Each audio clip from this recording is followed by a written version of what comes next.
strengthen solutions-based approach. And for me, it's about decolonising. It's about going back to our old ways, being connected to Mother Earth and the ancestors, our elders who paved the way before us, who died fighting for what we have today. I honour those people. It's because of them that I'm here today and I'm able to stand in my sovereign power and fight for bodily autonomy. I don't do it for me. I don't want to be here. But I was invited. I'll only come where I'm invited. And I'll ask permission from the local people and our elders, so I acknowledge our local elder, Auntie Mary Graham. They are our cultural authority. Whenever you are organising anything in this country, please understand that there is cultural protocol that must be followed. The Yugambeh people, the Bunjalung people of this area are here. The Yugambeh Museum, you can learn about the local people. We've been ready and waiting. Our elders, I've been speaking with them all week asking, what can I say to make an impact? What do we want people to know?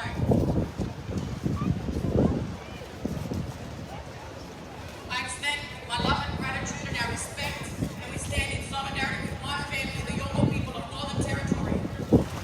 We have been under full-scale assault for the last 250 years. So if anyone knows anything about what's really going on in this country and how to fight, then I think it would be the first people of this country. So doesn't it make sense to join forces with us? Yeah. It's a win-win situation. Because this Western mentality of divide and conquer is what's gotten us to this point. So please don't lose sight of the bigger picture. And that is our future generations. I do it for my son Quaden, for my twin daughters, for my grandchildren, for my future generations, for your future generations. Everything that we do, ask ourselves, what kind of ancestor will we be? What kind of world are we leaving for future generations? And that's why I'm here. I'm not here because I want to be. I'm here because I was invited and I have permission by our elders and the local people to stand and share and invite every single person to unite.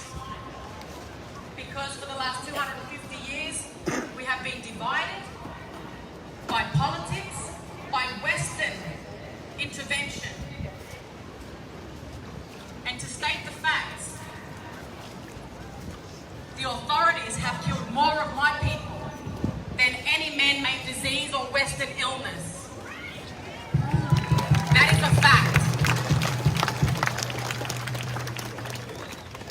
Prior to 1788, we were 100% of the population in this country. Now, we only make up 3% of the population. So to put things into perspective for you, half of the First Nations community in this country are children under the age of around 14, 15. A quarter of our statistics are school children. 30% of our people are in prison, being illegally detained under foreign, illegitimate, corrupt governments that hold no power or jurisdiction over us.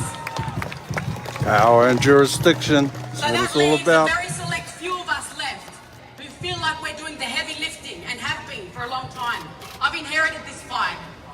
The fire in my belly that my parents and my grandparents and my ancestors ignited in me. I have a cultural obligation to stand in my power so that my parents and grandparents know that they did not die in vain. I will continue to fight alongside each and every single one of you for all of our children and future generations. Because I'll be damned if I'm about to let anyone inject me or my children with any poison, toxic bioweapons.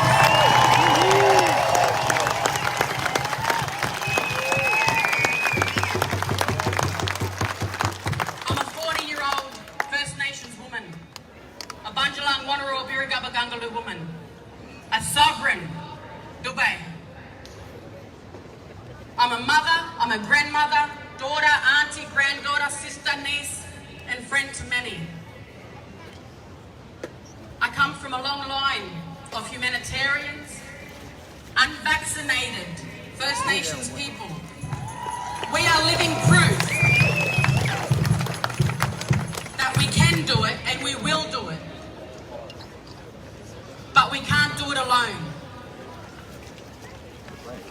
So we invite you, as the 97% of the majority of the population in this country, to stand with us as the 3%. As an ally, as a supporter, as an advocate of the world, because that is the only way out of here. I don't have the luxury of staying silent. I've lived in fear and been silenced for way too long. I'm not here to speak out against my people that also have been whitewashed and brainwashed into thinking and believing that the government, that big pharma, and that mainstream media have our best interest at heart. Because where were you all when they were slaughtering my people? Where were you when we were dying from introduced man-made diseases, curable diseases that were not even thought of? There's no words in our original languages.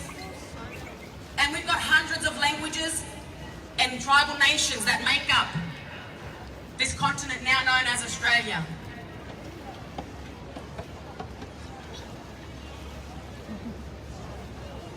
We hear this all the time.